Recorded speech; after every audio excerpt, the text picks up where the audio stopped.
Alejandro Beteta, hiciste Cuatro Maestros del Abismo en una apreciación que tiene Guillermo Fadanelli, que estos maestros a los que siempre vamos, que siempre respetamos, no son absolutamente conocidos por nosotros.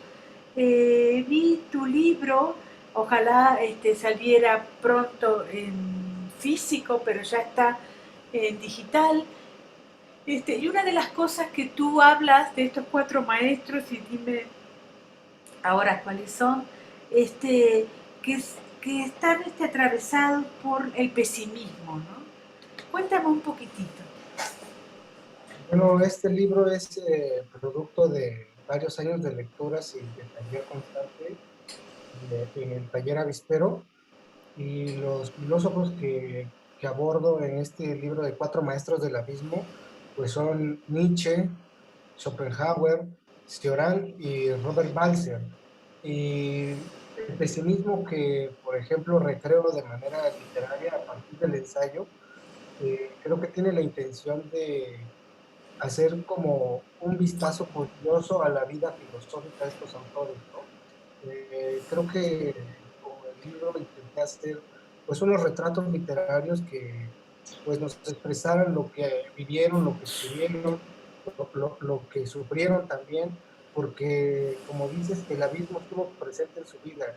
El título del libro pues tiene que ver con este pesimismo que sortearon, ¿no? Que vivieron al filo del abismo. Sus filosofías, por ejemplo, de Schopenhauer, pues no invita a una vida alegre o a una vida pues aplicada en la felicidad o la quietud, ¿no?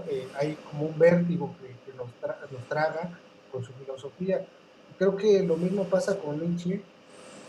Los sufrimientos que vivió casi al final de su vida antes de quedar loco, pues nos diagnostican a un hombre pues que vivía en el abismo, ¿no? Al borde de la locura, del sufrimiento, y sin embargo su filosofía es una invitación para vivir una vida feliz o intentar una vida más heroica de la que nosotros nos imaginamos, ¿no? Tú Cioran, hablas de Nietzsche y de Cioran como los que caen en la demencia. También es cierto eh, que se parienta tu ensayo. No sé si leíste El siglo solitario de Guillermo Santos. sí, somos amigos, Guillermo Santos, y sí tiene mucha coincidencia con El siglo solitario, y sobre todo porque son dos libros que se publicaron en Oaxaca el año pasado, ¿no? Con una diferencia de meses, y creo que sí estamos marcados en ese aspecto por la idea del pesimismo, pero también de la búsqueda de la luz en medio de la oscuridad, ¿no? A partir de Sí, estos autores que también Guillermo Santos aborda en el libro, como Thomas Berger o Simón Weil o, por y ejemplo, Requester. Enrique Artés, pues hablan de esta hecatomba del humanismo del siglo pasado, ¿no? Y creo que todavía tenemos esa experiencia, por ejemplo, de que no estamos muy seguros del humanismo que viene, ¿no?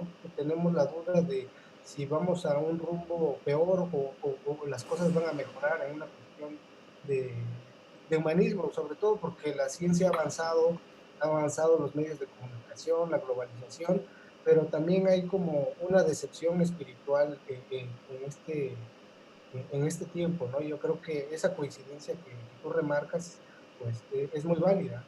Sí, bueno, porque además estoy analizando lo que es la nueva literatura oaxaqueña, que tengo muchísimos datos y casi a todos los he entrevistado, pero yo lo que quería un poco hacerte también, preguntarte, es si esta soledad que la que establece Guillermo Santos con el siglo solitario no han percutido para que estos hombres cayeran en la demencia, digamos, ¿no? Esta especie de pensador solitario.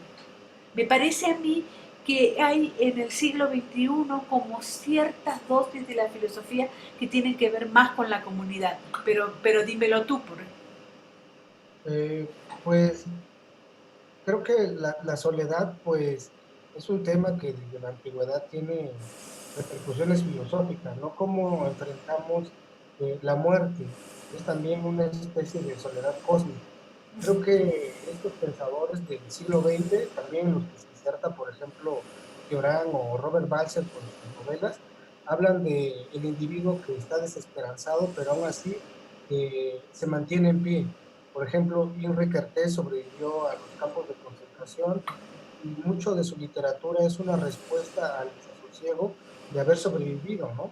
Entonces, creo que son experiencias límites con la muerte y con la soledad que nos hablan también de la soledad que estamos viviendo ahora, ¿no? Con la pandemia, ¿no? A pesar de que estamos hiperconectados o que conocemos lo que hacen los demás en otras latitudes, mantenemos todavía una soledad que nos permite diferenciarnos de los demás, pero al mismo tiempo que nos separa, ¿no? Y creo que lo que está pasando en Oaxaca con la literatura, pues es algo especial, porque no se había sucedido antes, ¿no? Surgieron pues narradoras, cuentistas, poetas, y este año pues fue muy prolífico en publicaciones y creo que todo ese es el esfuerzo pues de años de trabajo con los maestros talleristas como Leonardo Dajandra o el mismo Guillermo Paranelli que hace el prólogo, pues que dio un taller aquí en Oaxaca y que continuamente visita la ciudad y pues tiene acercamiento con los jóvenes, ¿no? Y también con la editorial Almadía,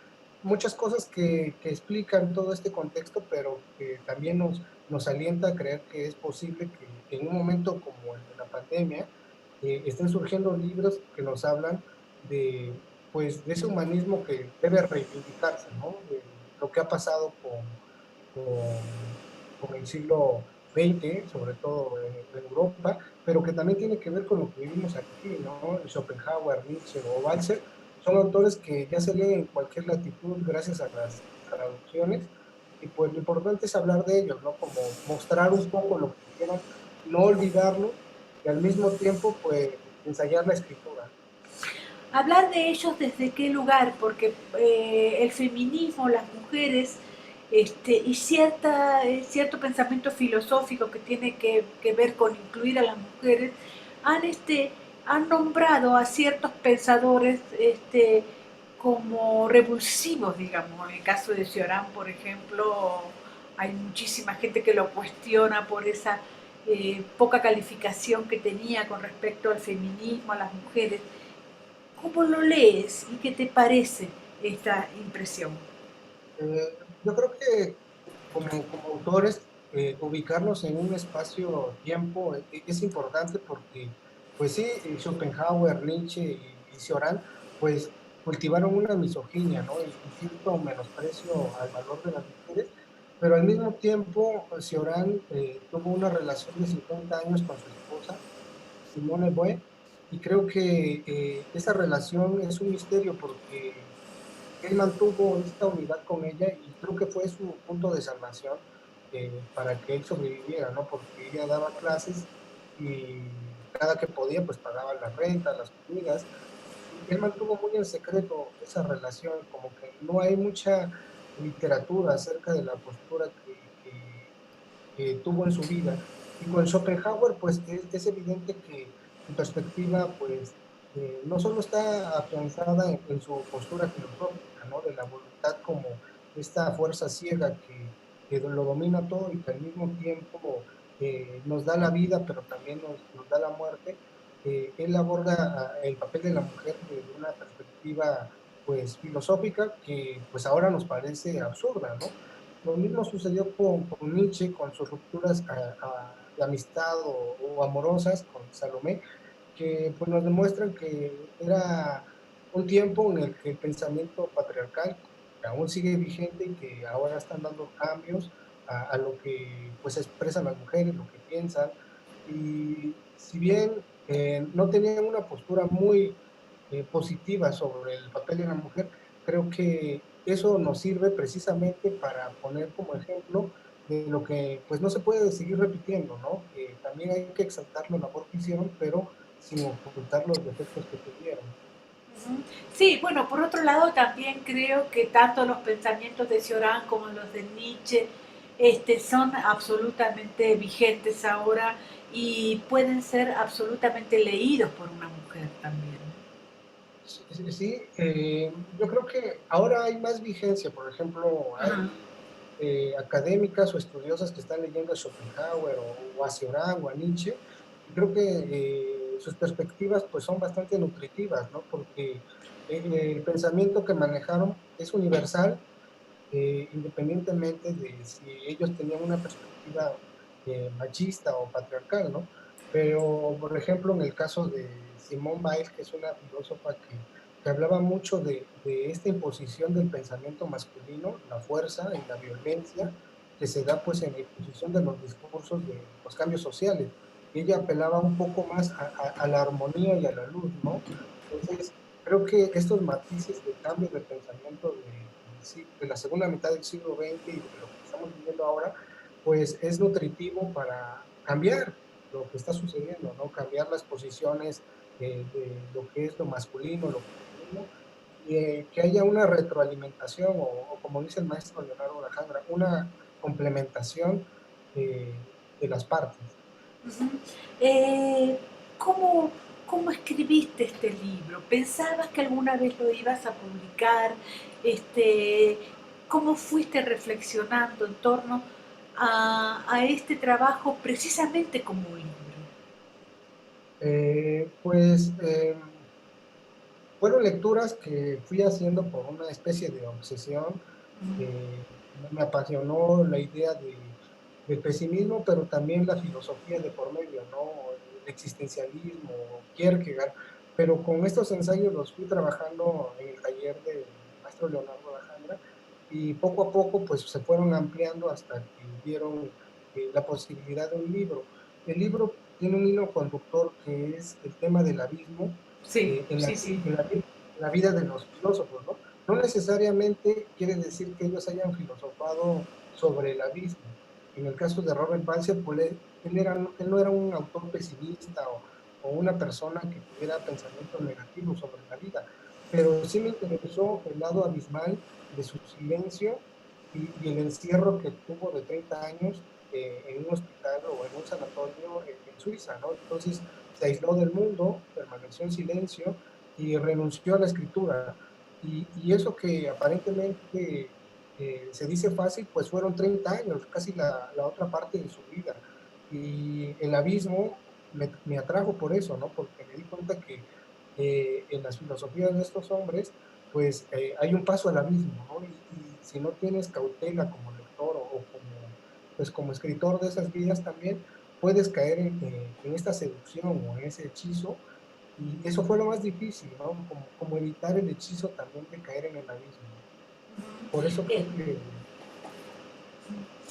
que Tienes muy poca edad y a mí me hace acordar como cuando yo estudiaba filosofía, que hace muchísimos años, y que iba precisamente a esos filósofos que eran un poco marginales, a pesar de que obviamente eran centrales para el estudio de la filosofía. ¿Qué filósofo te, te emociona hoy?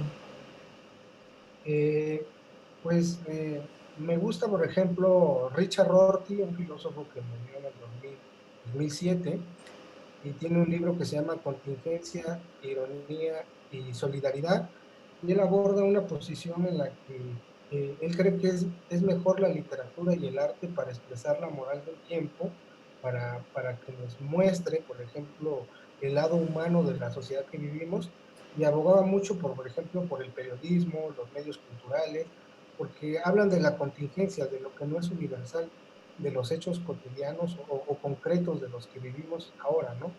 Y me gusta porque tiene una postura, ¿no? Que abre hacia el arte. Él fue un filósofo del lenguaje, estuvo mucho tiempo como maestro de filosofía y de lógica, pero decían, no, es que las novelas o la poesía o los libros de periodismo nos hablan precisamente del contexto en el que estamos viviendo y de los hechos que repercuten en las acciones que tomamos moralmente. Entonces, abordaba la filosofía desde la contingencia, ¿no? Desde algo no necesario y universal, pero al mismo tiempo que registrara la vitalidad de un espacio-tiempo. Creo que eso es como lo que ahora me gusta de este filósofo. Y yo recomiendo ese libro, Contingencia, Ironía y Solidaridad. Tiene otro libro que se llama Filosofía y Futuro. Son unos ensayos breves, pero complejos, concisos, sobre su perspectiva de lo que puede ser la filosofía en el futuro. Él decía que ya no va a haber metafísicas o sistemas filosóficos porque no son necesarios para comprender lo que somos como seres humanos, porque eso que somos como seres humanos es algo que se va creando con el tiempo, no algo que está determinado por una lógica o una metafísica.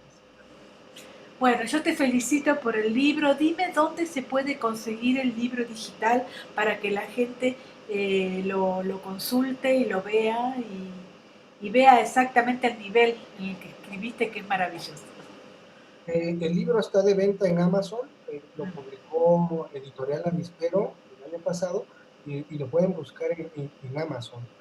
Ahí está colocado y pues yo creo que vamos a tener que hacer alguna inversión para imprimirlo y poderlo distribuir también físicamente a los lectores que lo deseen, pero creo que eso va a tardar un poco de tiempo, esperemos que sea en unos meses. Un abrazo enorme, muchas gracias por la entrevista, ¿eh? Mónica, bueno, te quería comentar Sí, que tenemos el foro con el maestro Leonardo Dajandra, el foro sí. avispero virtual, lo hacemos los sábados de 11 a 2 y cada sábado hay un tema diferente, en este caso es el viaje. Ajá. Entonces, me comentó el maestro Leonardo y su esposa Raga que estás invitada a participar como personaje especial para hablar sobre la literatura y el viaje desde tu experiencia personal el sábado que viene. Entonces, la invitación está abierta y pues ojalá podamos contar contigo. Perfecto. Muchísimas gracias. Yo te mando el cartel pues lo que, lo que sea necesario y ya ves si puedes ajustar tus tiempos, ¿va? Cómo no. Un abrazo enorme. Muchas gracias, ¿eh? Gracias por todo. Gracias.